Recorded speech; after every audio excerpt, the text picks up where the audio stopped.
Within you, there are forces that seem silent, but are working all the time to shatter your serenity and weaken your inner strength.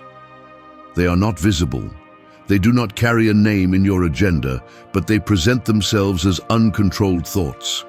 Emotions that burn without reason, accumulated resentments, or that internal voice that never shuts up and keeps telling you that you are not enough.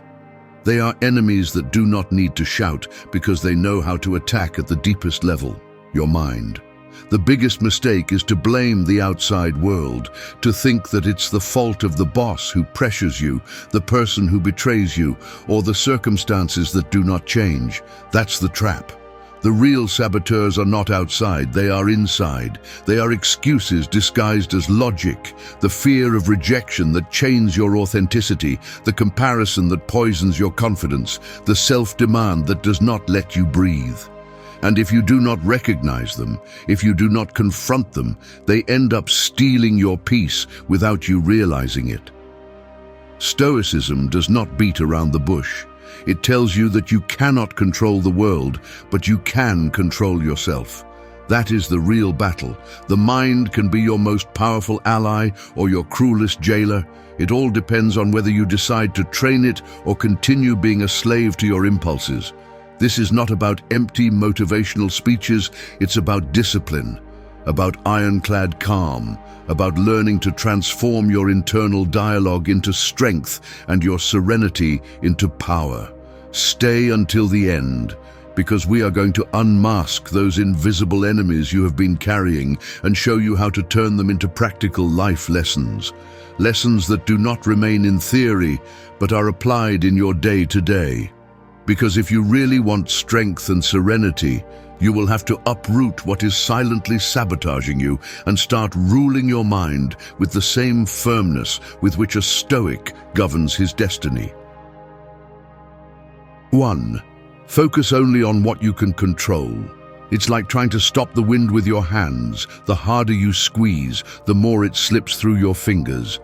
That's how the obsession with controlling what is out of your reach works, a futile struggle that drains your energy and steals your serenity. Life is full of external factors, the weather, the decisions of others, unexpected changes, everything that does not depend on you. Trying to dominate it is like fighting an invisible giant. You end up exhausted and without results because the real power is not in the strength you invest outside, but in the discipline with which you govern your interior. Stoicism teaches that the difference between what depends on you and what does not is the starting point for living with strength. Your thoughts, your decisions, and your actions are the ground where you can work. Everything else belongs to the chaos of the universe. If you place your peace in the hands of the external, you will always be at the mercy of disappointment, because nothing that you do not control will move according to your will. But if you decide to focus your mind and energy on what is under your control, you discover a freedom that no one can take away from you. The first practice is to train the attention. Every time a difficult situation arises, ask yourself harshly, does this depend on me or not? If the answer is no, then let it go without overthinking. Do not invest your time in battles you will never win. If the answer is yes, act with determination, but without victimhood, because in that field, you are the absolute owner. This simple mental filter cuts off a large part of the anxiety and unnecessary wear and tear. A practical tip is to write on a sheet 2 columns. In one note what is in your hands and in the other what is not. Review it every morning and make the decision to invest your effort only in the former. When a control thought appears, respond firmly. It is not in my hands, it does not belong to me. I will not give it my energy. Make this phrase a shield. Also learn to accept uncertainty, because you do not need the world to accommodate you to be calm. The one who knows that he does not control the wind adjusts his sails and thus goes further than the one who complains about the storm. Serenity is born when you understand that your power is not in dictating the course of life, but in directing your response with discipline. Control your mind, and you will have the only control that matters, the one that opens the doors to true inner strength. 2. Eliminate excuses and act now. Excuses are like invisible walls built with soft but deceptive words. They seem to protect you from discomfort, when in reality they lock you in a circle from which you never leave. Every "I'll start tomorrow," every "now is not the time," every "when I have more time" is another brick that keeps you trapped in a life where you dream a lot and do little. This silent enemy is one of the most dangerous because it disguises itself as logical reason, making you believe you're waiting for the perfect opportunity when in truth you're surrendering your power to fear and procrastination. The Stoic philosophy is clear. Time is the most valuable resource you have, and wasting it making up excuses is giving away life in exchange for nothing. Seneca warned that it's not that we have little time, but that we waste a lot. And in every excuse there is a piece of life that you let slip away. The question is simple: do you want results or do you want justifications? Because you will never have both. To break this destructive habit, the first thing is to train the mind to recognize when you're making up excuses. Every time you say, "I don't have time," stop and analyze what you really spent your hours on. You'll discover that a large part was wasted on distractions, meaningless conversations, or activities that add nothing. Make the exercise of writing down everything you do for a full day without lying to yourself, and then observe how many of your supposed excuses crumble in the face of reality. The second advice is to apply immediate minimum action. Don't wait for motivation to take a step, because motivation is unstable and fades easily. If you say you'll start reading, open the book and read a page right now. If you want to train, do 10 push-ups right now. If you want to start a project, write the first paragraph of the idea today. The key is to break the inertia of later with small but concrete actions that show you that you can start at this very moment. Another method is to assume full responsibility for your decisions, because as long as you believe that circumstances are to blame, excuses will continue to dominate your life. Instead of saying, "I couldn't because I was tired," change the phrase to, "I chose not to do it because I didn't prioritize my energy well." When you change the language, you change the mindset and stop giving away your power to justifications. Also remember to surround yourself with visual reminders. Place short phrases in places you frequent, like "do it now" or "don't lie to yourself anymore." These messages act as reality checks when your mind starts making up excuses. In the end, the difference between those who move forward and those who stay stuck is not talent, it's action. The person who disciplines themselves to execute, even if it's with small steps, ends up achieving what seemed impossible, while the one who hides in excuses keeps waiting for the ideal moment that never comes.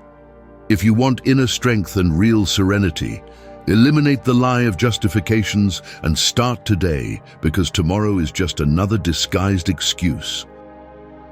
3. Let go of resentments and move on. Resentment is like carrying a backpack full of stones that never belong to your journey. At first you can keep walking, but with each step, the weight increases until there comes a time when you no longer move forward. Holding on to grudges is to allow what others did to continue having power over you long after.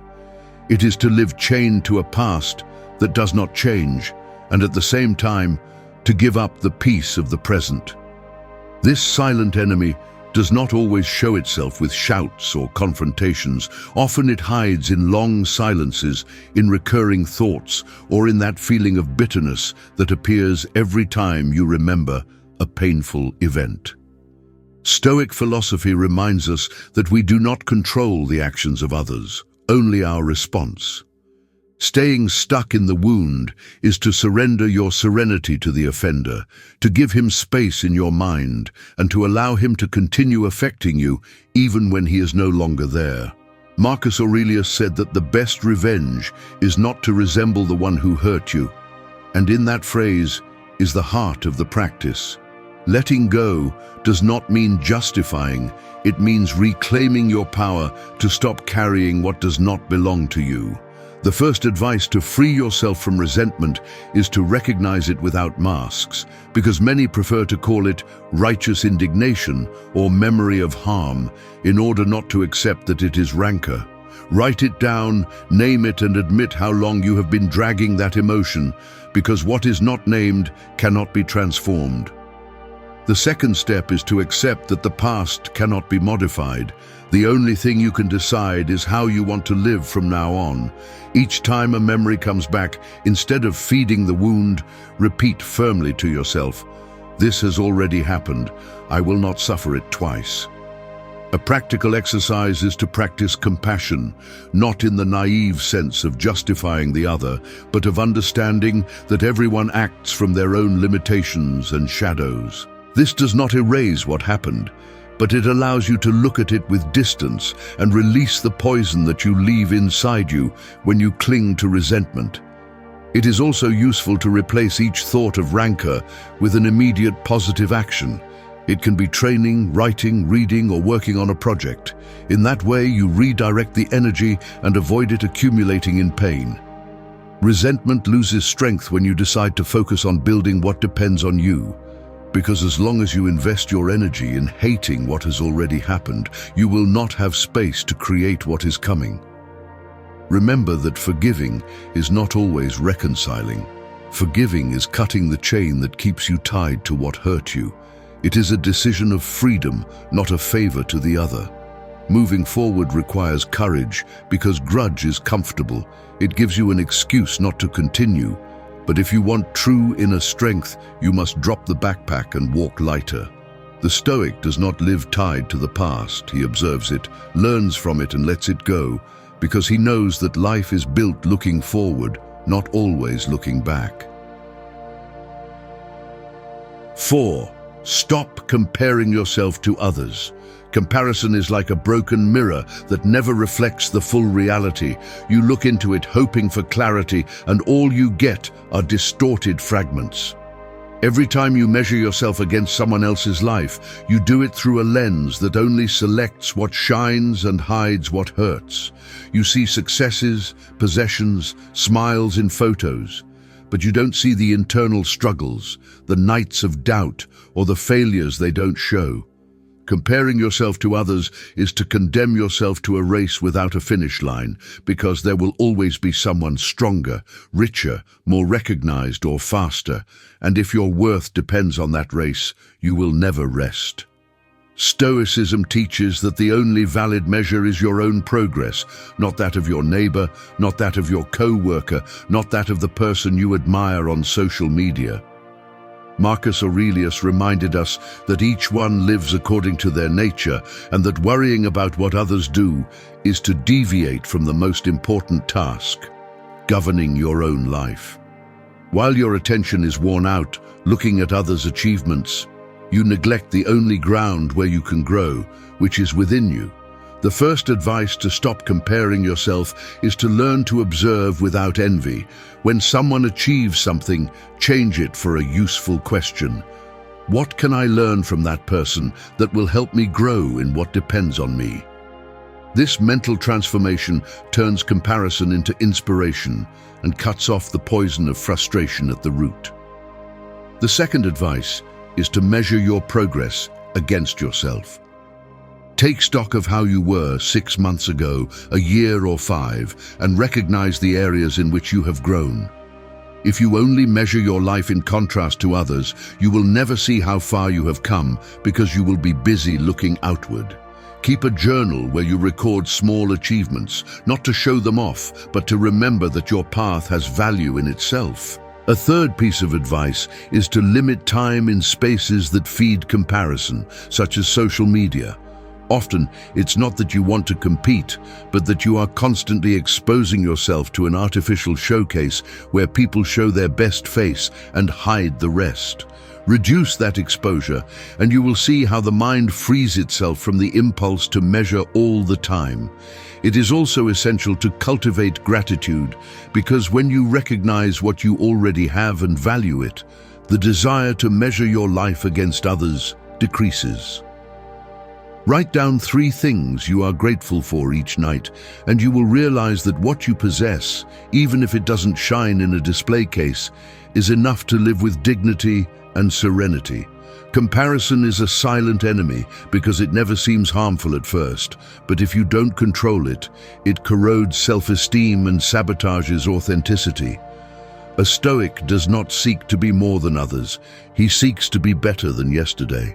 And there lies the true victory, not in winning an endless race, but in moving forward firmly on your own path. 5. Embrace rejection and be authentic. Rejection is like a closed door in the middle of the road. Most people keep knocking on it relentlessly, hoping it will open, when in reality life always offers other paths. The problem is not that someone does not accept you. The problem is that you turn that refusal into a judgment about your worth. Each rejection hurts because it reminds us that we do not control how others perceive us. But if you let that wound govern your behavior, you will end up living to please and losing your authenticity in the process.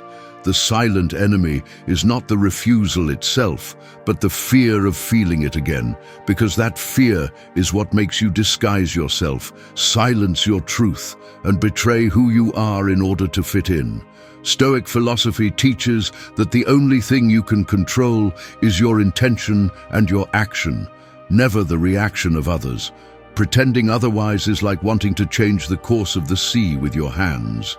Marcus Aurelius summed it up clearly: tranquility comes when you stop seeking external approval. If you live with the obsession of being accepted by everyone, you become a slave to looks that smile today and change tomorrow. Strength comes from being true to your nature, even when that means discomforting or disappointing others. The first piece of advice to face rejection is to see it as a natural part of life, not as a sign of failure. No one is always accepted, not the wisest, the strongest, or the most charismatic.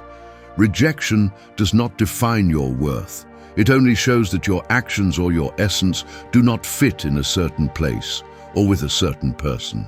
When you understand this, you will stop begging every closed door and start looking for spaces where your authenticity makes sense. The second piece of advice is to train yourself to speak your truth without softening it for fear of judgment.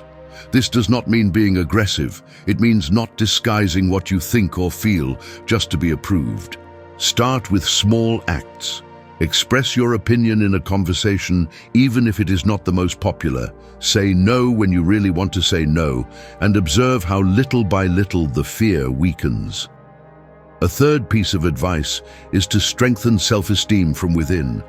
Make a list of your values and qualities that do not depend on anyone else. Review it every morning and remind yourself that you do not need external validation to be who you are. Thus, when a rejection comes, the wound will be shorter because your base is not in what others think of you, but in the clarity of what you already know you are. Finally, practice acceptance in a Stoic way. When someone does not choose you, firmly tell yourself, "It was not in my hands, and therefore it does not belong to me." This phrase cuts off the poison of insecurity and gives you back the power to keep walking. Rejection is not an end, it is a redirection. And whoever learns to embrace it without losing their authenticity discovers that the real approval that matters is the one you give yourself. 6. Master your emotions calmly. Emotions are like wild horses. If you ride them without reins, they drag you in any direction and you end up on the ground hurt. But if you learn to guide them firmly, that same force takes you further than you imagined. Anger, sadness, euphoria, or fear are not enemies in themselves. What is dangerous is when you let them rule your life without control.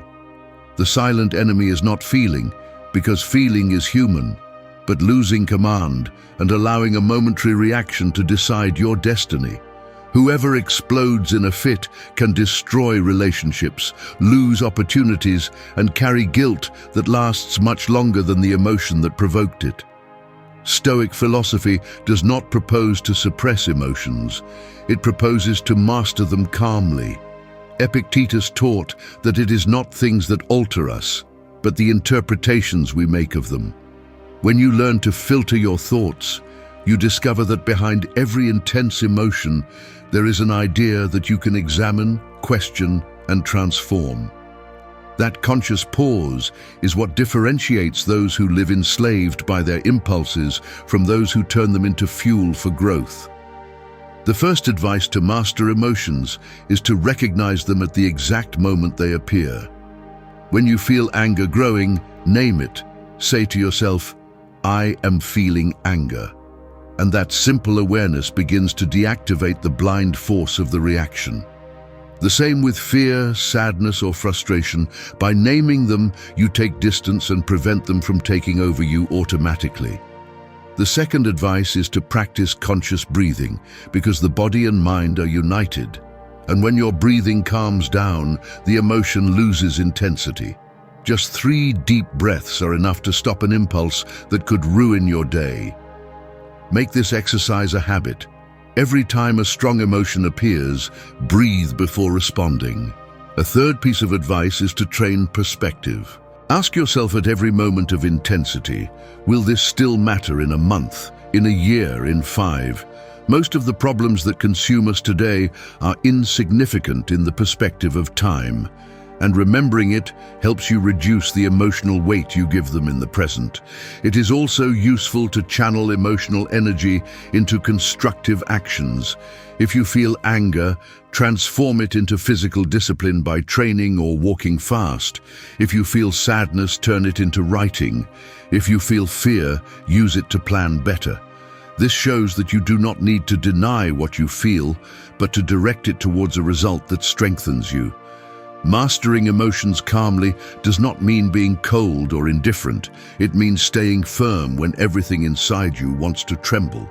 The Stoic is not made of stone, but neither is he a slave to his internal fire. He knows that serenity is the true power, because whoever governs his interior cannot be destroyed by what happens outside. And when you learn to ride those wild horses, you discover that the force that used to drag you now propels you with direction and control. 7. Transform demand into discipline. Excessive demand is like carrying a broken scale on your shoulders. No matter how much effort you make, it always indicates that it's not enough. Whoever lives enslaved by self-demand never rests, because the standard they pursue moves like the horizon. The more they walk, the further it gets. This silent enemy undermines serenity because it makes you confuse perfection with progress and turns you into your own executioner. Stoicism teaches us that excellence does not come from punishing oneself, but from cultivating constant discipline. The difference is clear. Demand is born from the fear of not being enough, while discipline arises from the commitment to growth.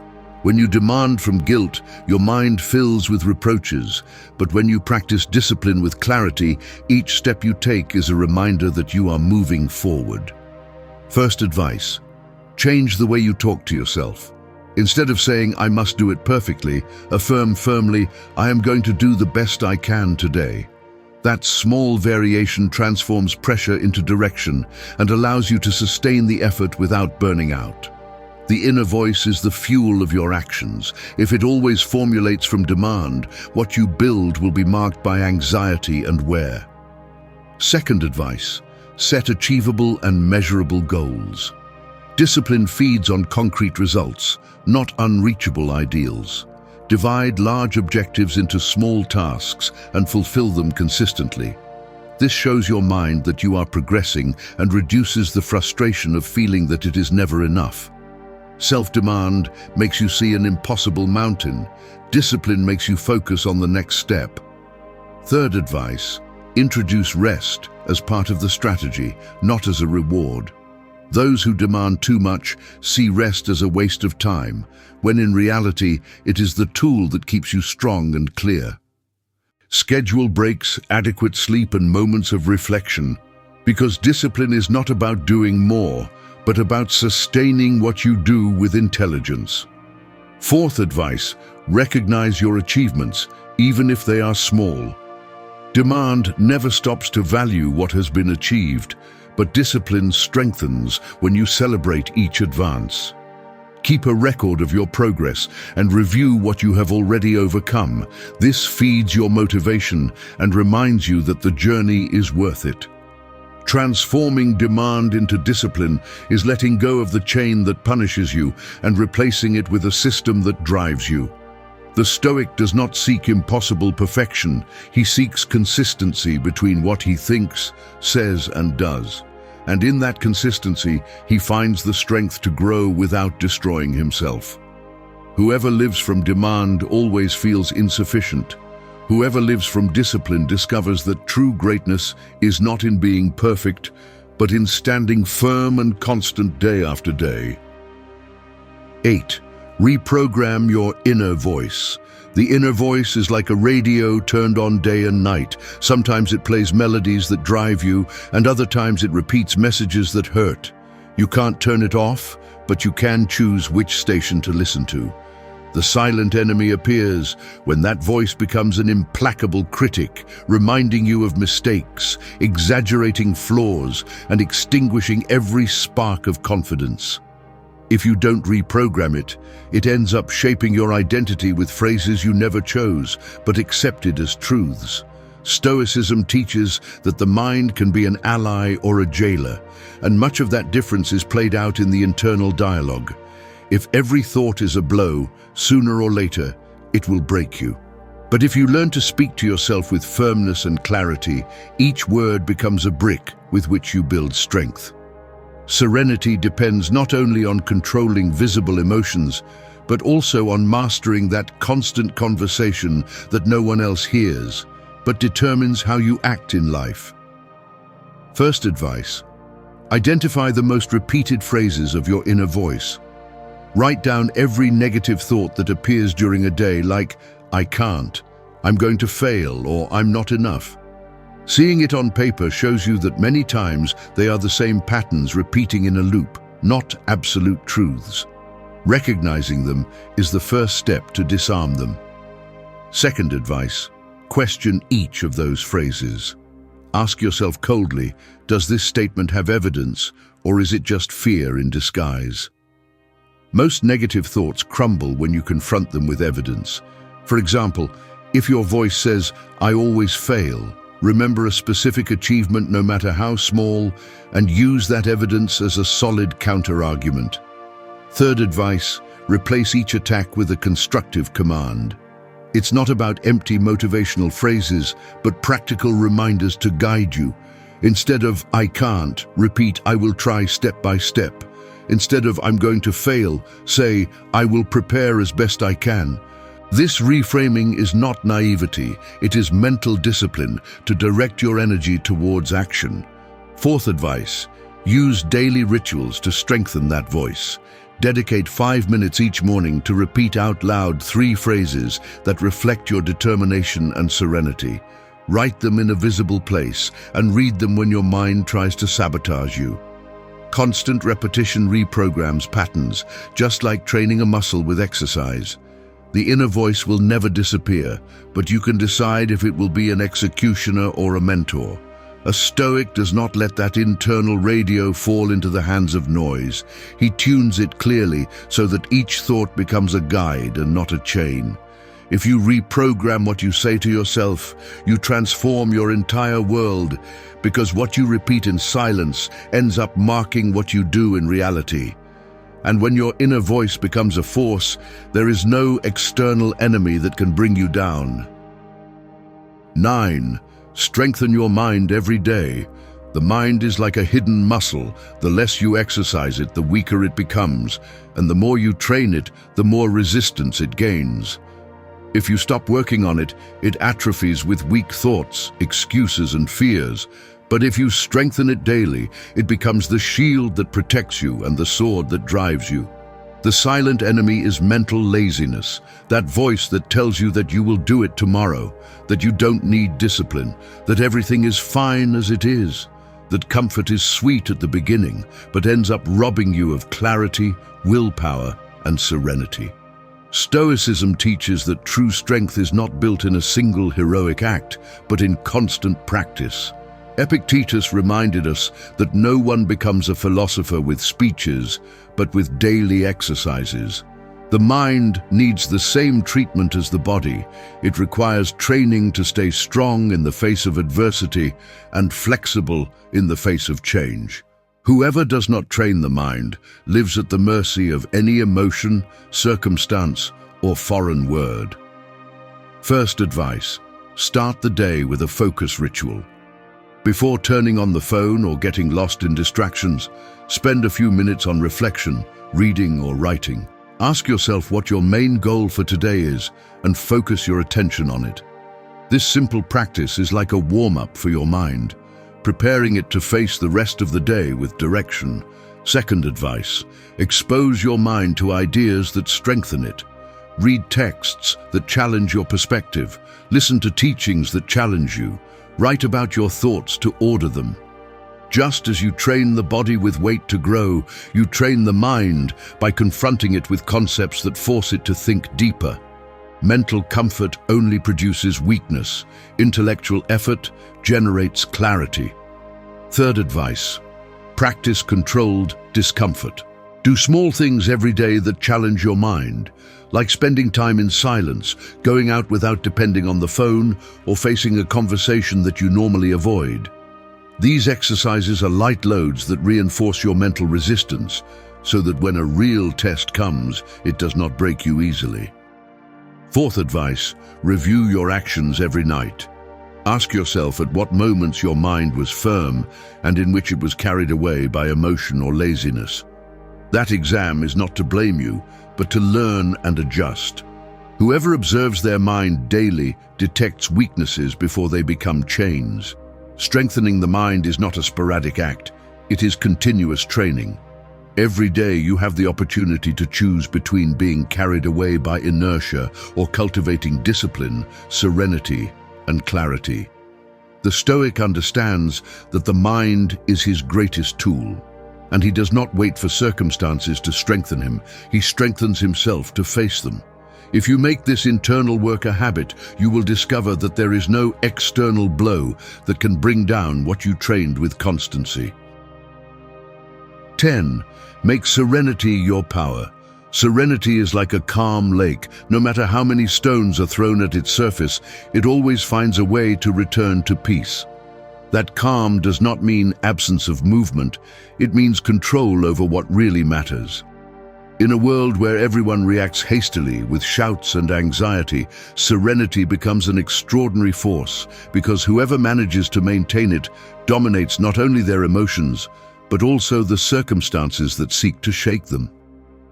The silent enemy is in believing that calm is weakness, when in reality it is the clearest signal of inner strength.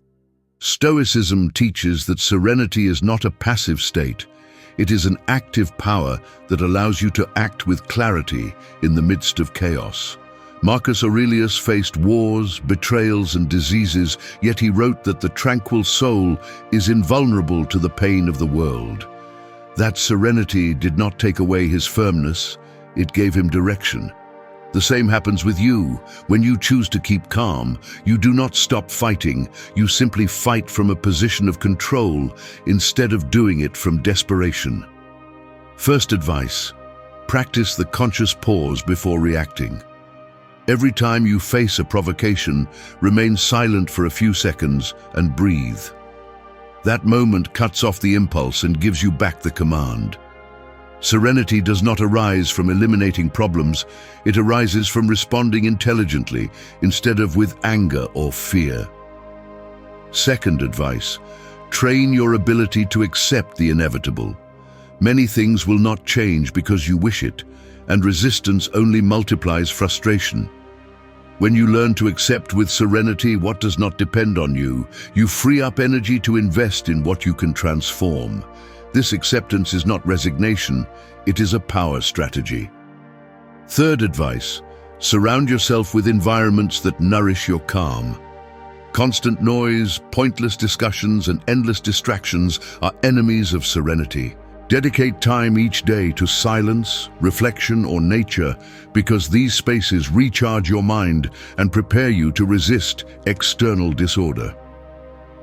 Fourth advice: cultivate thoughts that serve as an anchor. Repeat short phrases that bring you back to the present, like "this too shall pass" or "I only control my reaction." These affirmations act as reminders that keep you firm when the storm tries to drag you.